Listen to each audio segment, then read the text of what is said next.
O Watchmen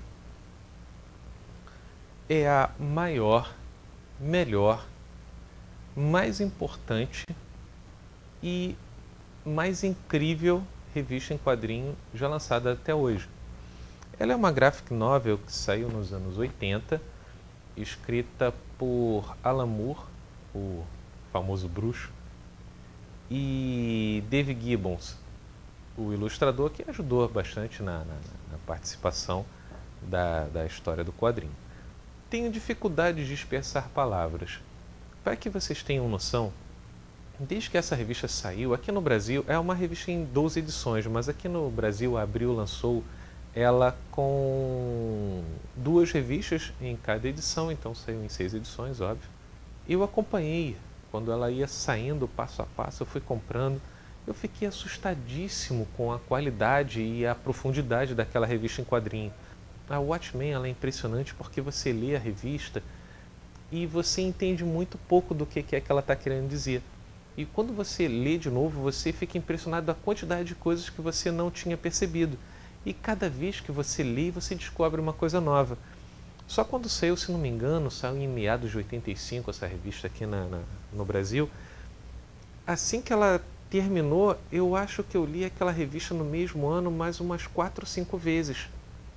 Ela saiu próximo à revista do Cavaleiro das Trevas, se não me engano um pouco antes da queda de Murdoch. 2 grandes marcos também na revista em quadrinho, produzidos por Frank Miller. Frank Miller é o máximo. E cada vez que eu lia a revista em quadrinho eu percebia uma coisa nova. E eu sempre lia, né? A cada ano que passava eu lia a revista em quadrinho de novo. E eu lia. Já se passaram trocentos anos e até hoje eu continuo lendo a revista em quadrinho e, por incrível que pareça, eu ainda encontro coisas que eu ainda não havia percebido na revista em quadrinho. É tão rica em detalhe que, na verdade, não é apenas a história. O quadrinho, o detalhe do desenhista, faz parte da história. Então, tem momentos em que para que você consiga entender realmente o que é que está se passando, você precisa prestar muita atenção. Às vezes você tem que ir e voltar na revista para você conseguir entender. Ela é uma revista que te causa emoção. Não é à toa que a New York Times considerou a revista Watchmen como um dos 100 maiores romances que já foram escritos. Na verdade, é o único quadrinho que está nessa categoria. Ela é surreal. Ao contrário do filme, eu fui com muita expectativa, muita expectativa. Os trailers eram sensacionais e eu queria realmente acreditar que eles haviam feito uma coisa muito boa. Eu já havia assistido 300, já tinha assistido Sin City e eu sabia que as produções eram muito boas. Eu só tinha receio com respeito ao tempo, porque uma revista daquelas não poderia ser produzida em 2 horas, 2 horas e meia. Era impossível, tinha muita coisa legal e importante ser cortada. Só que eu não imaginei que eles fossem cortar tanto. Coisas que eu considerei realmente importantes na revista em quadrinho, como a ideia do criador da saga do Cargueiro Negro, que é a mesma pessoa que o Ozymandias ele contrata para que ele possa criar todo um mundo fantasioso do monstro que destrói tudo. Toda essa parte que é sensacional na revista em quadrinho, que você passa a gostar muito, porque você só vai descobrir depois que você lê infinitas vezes, que você vai entender quem eram aqueles personagens e como é que eles se encaixam na revista em quadrinho. Isso tudo foi expurgado do filme. Mas ainda assim o filme seria aceitável se apenas essas partes mais complicadas ou mais profundas da revista em quadrinho tivessem sido removidas. Mas não. O que eu senti no filme foi um extremo desgosto.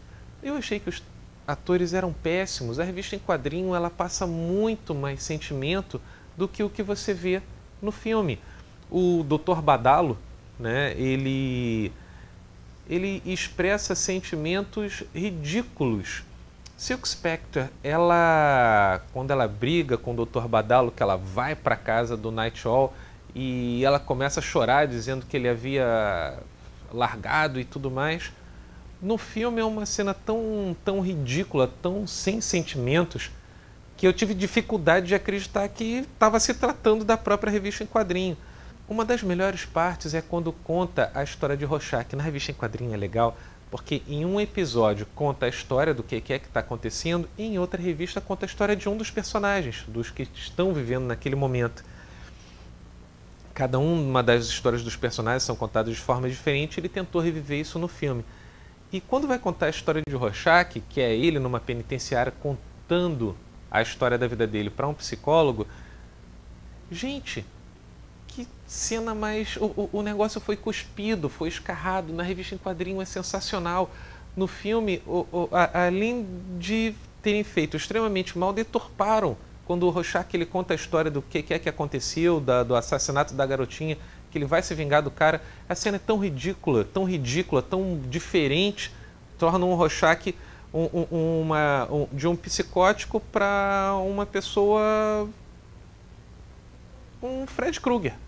Eu realmente não consegui acreditar que eles fizeram aquilo, que eles deturparam tanto um dos melhores personagens de revista em quadrinho que já fizeram.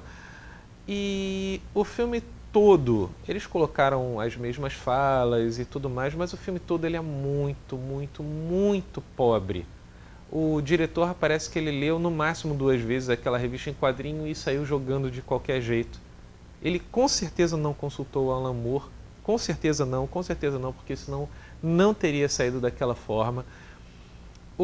Na verdade, de todos os personagens que compõem o filme, o único que eu achei que mais se aproximou, na verdade, da revista em quadrinho foi o comediante. Foi o que realmente mais chegou lá, e mesmo assim não foi exatamente aquilo tudo. E são excelentes atores. São excelentes atores, muito, muito, muito bons. Eu realmente sinto um grande aperto no coração por terem feito uma coisa tão ridícula quanto aquele filme.